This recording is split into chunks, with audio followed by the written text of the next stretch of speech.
Isolated on Brazil's frontier, the small town of Pacaraima is under siege. The army has been mobilized to ensure security on the border with Venezuela. Soldiers are everywhere, with patrols constantly on the move. The massive arrival of Venezuelan refugees has destabilized this calm and peaceful region. Well, patrolling here is very difficult, because here there is jungle everywhere, in every direction. But from here, we have a good view of the town behind us, and of those hills over there, where there is a heavy flow of people moving along the paths and trails. We search everything and everyone that comes through there, especially those carrying backpacks or suitcases.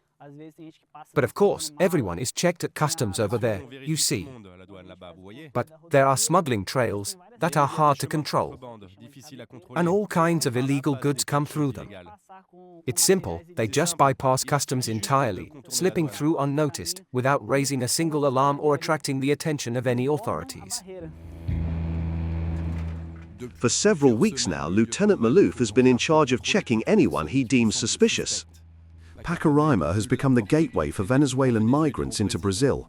In this town of 12,000, tensions have risen sharply to the point of breaking down. Angry residents targeted the Venezuelan refugees.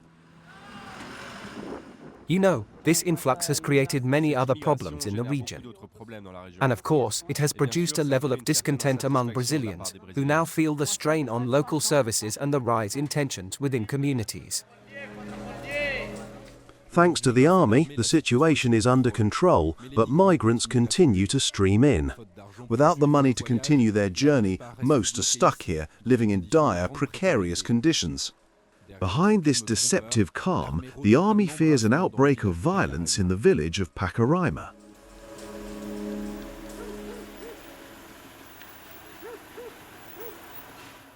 You can't forbid anyone from walking or sleeping in the streets of our town. And there was a violent protest, but it was an isolated incident, nothing too widespread, and since then, Venezuelans have begun to return to their country. And we haven't yet had any cases of violence from Brazilians nor Venezuelans being expelled from the country, or so. In a matter of weeks, Pacaraima's population swelled by 10%. The discontent keeps growing. João Kleber is the president of the Traders Association. He has also become the spokesperson for angry residents. That shop over there has been robbed 3 times, the one opposite as well. And that used to sell mobile phones, it's been robbed 5 times. Until recently, people were sleeping in the streets here at night, close to the shop fronts, often huddled together for warmth. Some would cut through them and steal the goods, just like the pharmacy we passed earlier, which was hit repeatedly. It was the attack on one of his friends, a grocer, a few days earlier that lit the fuse. Raimundo, 55, almost lost his life during a burglary. He blames the refugees. They hit me in the face, and they burned me and tortured me. Look at the wound on my foot. I tried to defend myself, but they beat me up. I collapsed on the ground, barely staying conscious. I nearly bled to death. Then they strangled me, and I passed out. It was 4 Venezuelans. They were speaking Spanish. I have no doubt about that. And even if those thugs who did this to Raimundo are arrested, it's we, the Brazilians, who will have to pay for their time in prison with our taxes. Each one costs more than our minimum wage, easily surpassing expectations. It's the local population that is the big victim of all this. There is nothing we can do, and if we defend ourselves. We're called monsters, yet no Brazilian has killed any Venezuelans. But Venezuelans don't hold back. Who is the real victim? The attack on Raimundo, shared on social media, sparked a wave of violence. A residents' demonstration quickly degenerated into a riot. Everything is blocked. Nobody goes in or out of Pacaraima. Look at there, those Venezuelan thugs. They're all armed. In retaliation, residents attacked the migrants' makeshift camps and burned their belongings. It's chaos in Pacaraima, a civil war. The demonstration grew to enormous proportions. It is out of control. Residents filmed these scenes on their mobile phones. We haven't witnessed anything like this in a long time. Venezuelans were expelled and their belongings were burned. Posted on social media, these images went around the world. More than 1,000 Venezuelans were then forced to leave Brazil amid jeers from a crowd that sang the Brazilian national anthem.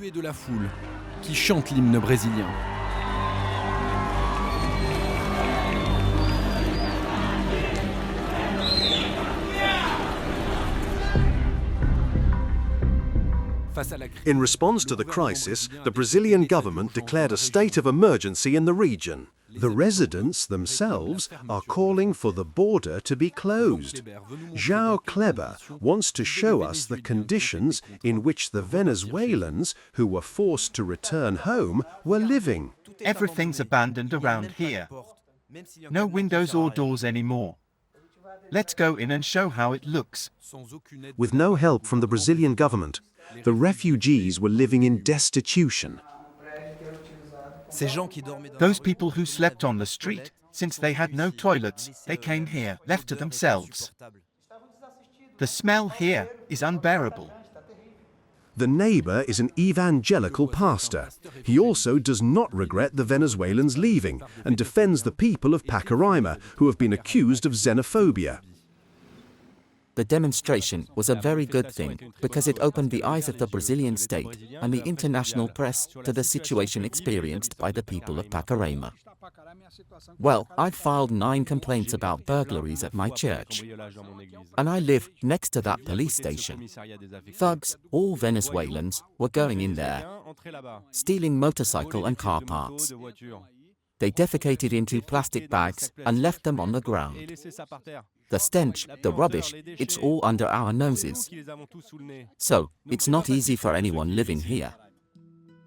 Despite the risk of being lynched again, Venezuelans continue to cross the border. By the hundreds each day, men, women, children. The army has taken charge and is receiving and sorting all the migrants. This way, only those who have their vaccination.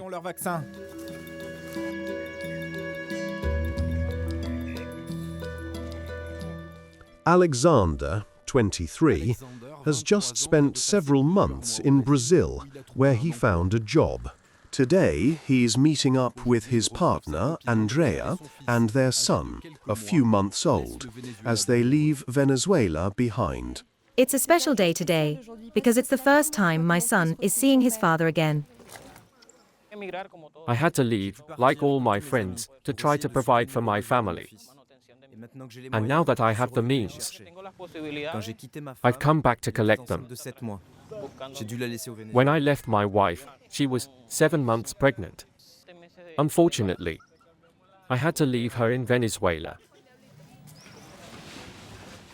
Overwhelmed by the migratory flow, the Brazilian army set up this reception center. Andrea and Alexander are questioned at length. Soldiers now check identity papers. Migrants have the right to apply for a residence permit as refugees. When I came the first time, it was less organized, the queue was huger. Did you have anywhere to go? No, of course not. I slept on the street with other migrants, waiting for my turn.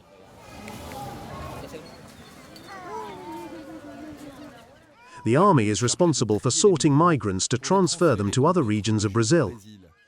But for now, barely 1,000 people have benefited from this program.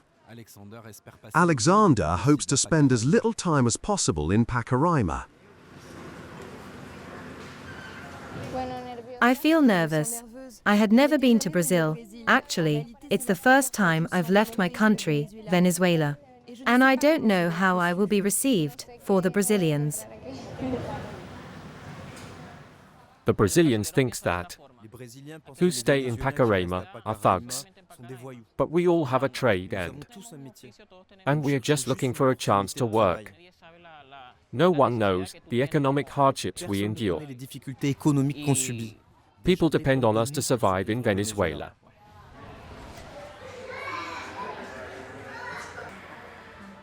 Final step before entering Brazilian territory, the vaccination center.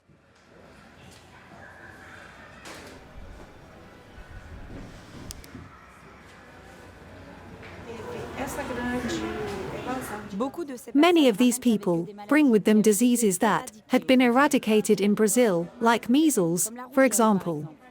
And it is because there, sadly, in their country, they no longer have any vaccines.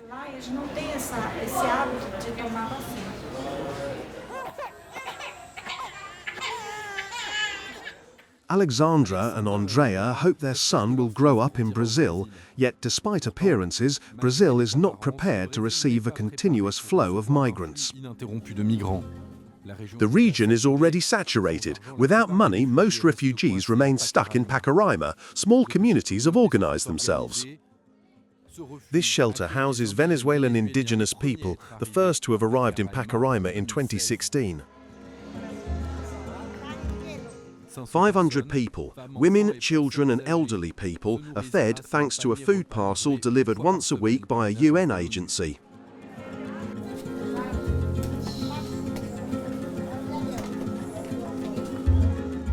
This is where Ressus, 34, lives. He is a teacher from northern Venezuela. He arrived 7 months ago with his family.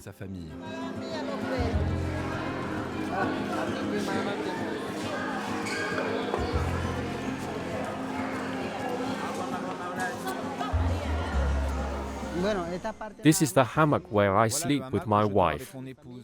And the one just next to it belongs to my parents-in-law, who stay there most nights. And here, we store our belongings and the food. There is wheat flour that we set aside. They all live together under this shed with no privacy and know that they now face an uncertain future in Brazil. So, after what happened with Venezuelans in Pacaraima, we too are afraid to go out into the streets and walk around freely without any fear. As soon as people see us, some insult us. They tell us, "You're not Brazilian," and they say, "You should go back home. Go and work over there." Well, I wish they would try to put themselves in our shoes. Because we didn't come here to harm them, but, but to seek a minimum standard of living. We had no choice, we had to come here. Otherwise, in Venezuela, we would have died of hunger or disease. The Brazilian army promised to build a temporary shelter, prefabricated units to house 500 people. In the meantime, migrants sleep outside. In the early morning, everyone meets here, in this community canteen. The only person who has helped them since the start of the crisis is Jesus Bobadilla, a 77-year-old priest. For a year, he has been providing breakfast to refugees, 1,500 bread rolls with coffee. If Venezuelans are forced to cross the border, it's because of hunger. The hunger that kills, that drives people to despair. And we must try to ease it a little. For many of them, it will be the only meal of the day. Father Jesus has seen his town descend into violence. He knows that today, numerous residents are opposed to welcoming migrants. This solidarity at the border could become dangerous. They call me insane, a communist. To them, someone who helps a foreigner is an enemy. I don't understand how Brazil, a country of immigrants, a global example of successful immigration, continues to face such challenges and can now adopt this frightening attitude. To make up for the lack of help from the Brazilian government, the priest opened a small school. A young teacher runs it. Classes are held in Portuguese, Spanish and an indigenous language.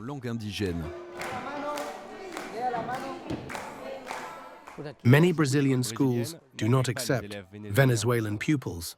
They claim, There is not enough space, even though a Brazilian law requires them to take in any out-of-school child.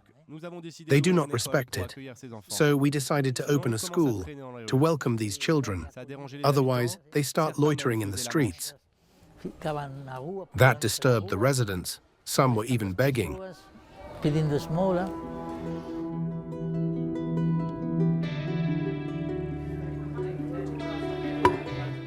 If the aim of that demonstration was to stop the migratory flow, it has failed. However, they succeeded in drawing attention to their discomfort. And now it's up to the authorities to act, because migrants will keep arriving. The crisis in Venezuela is not about to stop.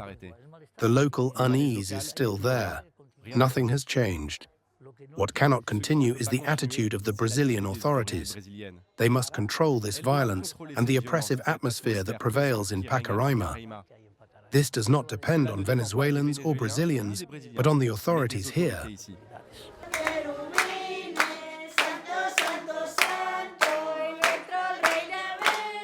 Faced with the rise of xenophobia in his town, Father Jesus refuses to give up. On the eve of the presidential election, the migration issue has become a major issue in Brazil. A godsend for the far right in its candidate, Jair Bolsonaro, openly sexist, homophobic and misogynistic, and yet the opinion polls' favorite. The border region with Venezuela is, moreover, where he is most popular. We're going to machine gun that bunch of leftists. People should have the right to carry a weapon. Stabbed during an election rally, he remained a presidential candidate and he continued his campaign. Politics is a family affair among the Bolsonaros. With their father hospitalized, his 3 sons campaigned on his behalf.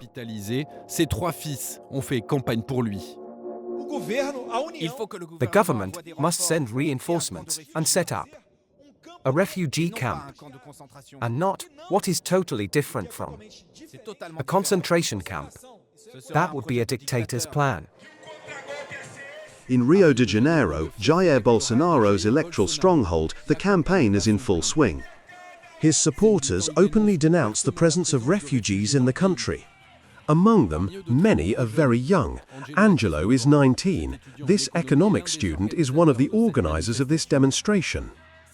He's the new face of Brazil's far right. Hello, can I put a Bolsonaro sticker on your car? No, sorry, but where I live I'd rather not. Do you have problems?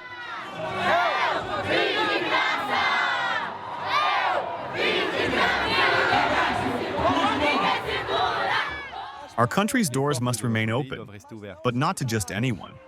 We must control who comes in and, above all, who has the right to stay here. We want Bolsonaro as president of Brazil. On veut Bolsonaro, président du Brésil. This is Flavio Bolsonaro, one of the presidential candidate's sons. He is also campaigning to become a senator. They will put in place better regulation, with more military at the border, at every crossing point. You in Europe have also put migration policies in place, with border controls, notably to prevent crimes being committed or even attacks. The far right led the campaign. Those nostalgic for the dictatorship are openly displaying themselves. Nostalgique de la dictature s'affiche ouvertement. They are calling for the border to be closed. You have to choose who has the right to enter. Venezuelans even burned our flag in our country. That's not tolerable. It's not by welcoming them here that we'll solve their problems, nor ours either. It will only create more trouble for them and worsen our problems. We have to put an end to it because we can't feed everyone. You know, your house is designed just for your family.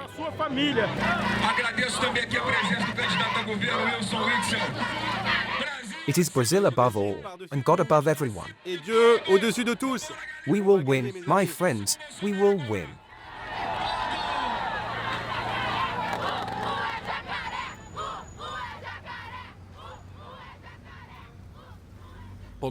Here at the border, in the small town of Pacaraima, the flow of migrants remains constant and government aid is slow to arrive.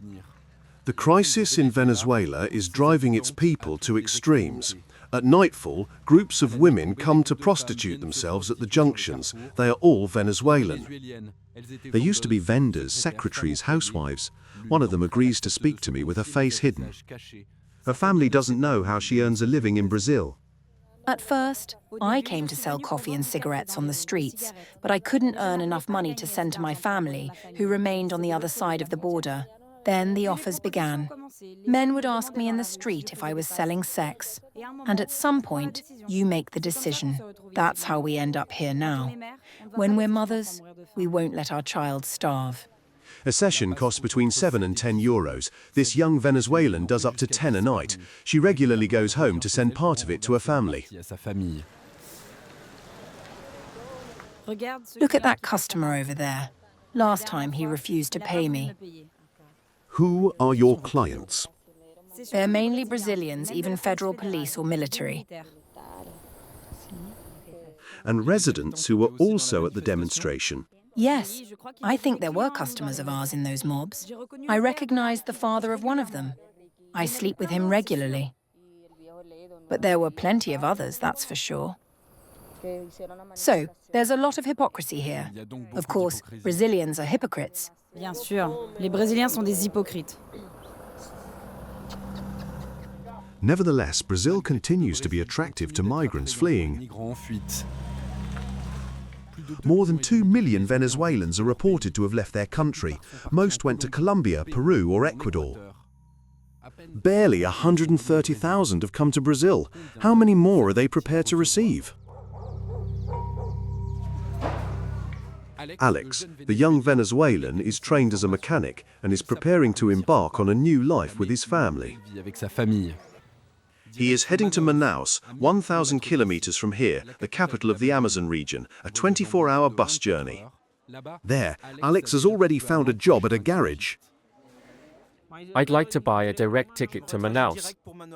Yes, to Manaus. Are there seats on the 3 p.m. bus? 40 euros, the equivalent of a minimum wage in Venezuela. In Manaus, he hopes to earn 300 euros a month and be able to send part of it to his family remaining in Venezuela. Well, my hope is to be able to move forward so that we as a couple will be even stronger and she can continue her studies in Manaus. And for now, then we'll see, and that's it.